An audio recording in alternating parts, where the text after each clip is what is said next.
మచిలీపట్నం పుర ప్రజలకి నమస్కారం. నా పేరు శ్రీరామ పవన్దేర్ సేన. నేను 2024 అసెంబ్లీ ఎలక్షన్స్లో ఇండియన్ నేషనల్ కాంగ్రెస్ పార్టీ నుండి మచిలీపట్నంలో ఎమ్మెల్యేగా పోటీ చేయాలని అనుకుంటున్నాను. నాకు మీ అందరి ఆశీర్వాదాలు కావాలి. ముందుగా కాంగ్రెస్ పార్టీ పేదల పార్టీయా పెత్తందారుల పార్టీయా అనే విషయాన్ని ఒకసారి పరిశీలిద్దాం. 1971లో ఇందిరాగాంధీ గారి నాయకత్వంలో గరీబీ హటావో దేశ్ బచావో అనే నినాదంతో కాంగ్రెస్ పార్టీ ప్రజల ముందుకొచ్చి అఖండ ఘన విజయాన్ని సాధించింది. ఆ తర్వాత ఇందిరాగాంధీ గారు ఎన్నో యాంటీ పవర్టీ పథకాలను ప్రవేశపెట్టారు. ముఖ్యంగా దళిత కుటుంబాలు, ఆదివాసీ కుటుంబాలు ఆ పథకాల నుండి లబ్ధి పొంది సమాజంలో ఎంతో గౌరవప్రదమైన స్థానాల్లోకి వచ్చారు.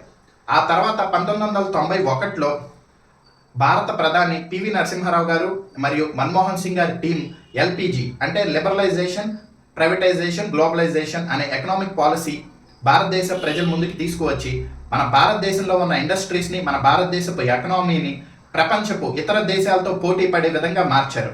అది మారటం వల్ల భారతదేశంలో ఎవరు ఊహించినటువంటి మార్పులు వచ్చి అందరికీ కూడా సమానమైన ఉద్యోగ ఉపాధి అవకాశాలు లభించాయి. ఆ తర్వాత 2004లో వైఎస్ రాజశేఖర రెడ్డి గారి టీం మరియు కాంగ్రెస్ పార్టీ కలిసి ఫీజు రియంబర్స్మెంట్ 108, ఆ తర్వాత ఆరోగ్యశ్రీ, ఫార్మర్స్కి, రైతులకి ఉచిత విద్యుత్ లాంటి ఎన్నో సంక్షేమ పథకాలు ప్రవేశపెట్టారు.